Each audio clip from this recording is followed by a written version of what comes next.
Condition খুবই খারাপ, একেবারে ক্রিটিক্যাল বলতে যা বোঝায় তাই। ওনার ব্যাপারে আমরা কোনো আশার কথা বলবো না। আমরা যখন অপারেশন করার জন্য প্ল্যান করতেছি তখন ওনার ভাই উনি বুলেট যুদ্ধের সময় ওনার সাথে ছিলেন, উনি কিন্তু বলছিলেন যে বেঁচে নাই, তারপর আপনারা করেন। কিন্তু আমরা কিন্তু আশা ছাড়ি নাই, তার সাইন অফ লাইফ কিন্তু ছিল।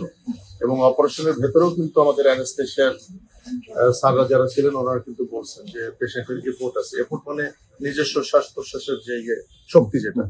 তো উনি এখনো কিন্তু উনি বেঁচে আছেন, কিন্তু এর মধ্যে উনি 2 বার কার্ডিয়াক অ্যারেস্ট, ওনার ব্লাড লস হয়েছে প্রচুর। ওনার নাক দিয়ে মুখ দিয়েও ব্লিডিং শুরু হয়েছিল লাস্টের দিকে আমরা ওটি কমপ্লিট করার পর। এখন আমরা পেশেন্টের ব্যাপারে কোনো আশার কথাই বলবো না। উনি সর্বোচ্চ খারাপ অবস্থাতেই আছেন, কিন্তু উনি এখনো বেঁচে আছেন, আর বাকিটা আল্লাহর ইচ্ছা। আর আমরা এই ধরনের ক্ষেত্রে যেটা করি, খুলে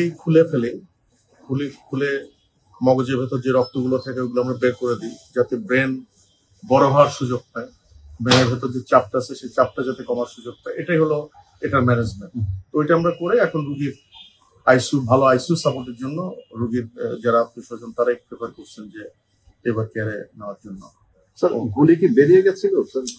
মোস্ট প্রবাবলি আমরা এত হারিনেসের মধ্যে, কারণ বুলেট যদি ভেতরে থেকেও যায়, ধরে নিলাম যে বুলেট ভেতরে মগজের ভেতরে আছে, ওটা একদম মগজের সেন্টার পয়েন্ট, ওখানে অ্যাপ্রোচ করার কোনো প্রয়োজন নাই, ওটা করা হয় না। মানে বুলেটটা বের হয়ে গেছে, কারণ বুলেটটা একদিক দিয়ে ছিদ্র হয়ে আরেক দিক দিয়ে হাড্ডি ভেঙে বের হয়ে গেছে, সুতরাং ওটা বুলেটই বের হয়ে গেছে আমরা ধরে নিতে পারি। কিন্তু বুলেটের কিছু ফ্র্যাগমেন্ট ব্রেনের ভেতর থেকে গেছে, সেটা আমরা যখন অপারেশন করছি কিছু ফ্র্যাগমেন্ট আমরা পেয়েছি, ওগুলো আমরা সংরক্ষণ করছি, খুব ছোট ছোট ফ্র্যাগমেন্ট। এটা এই ধরনের পেশেন্টদের ক্ষেত্রে আমাদের একটা প্রেডিকশন আছে, কিন্তু এই প্রেডিকশন আমরা কখনোই ডিসক্লোজ করি না।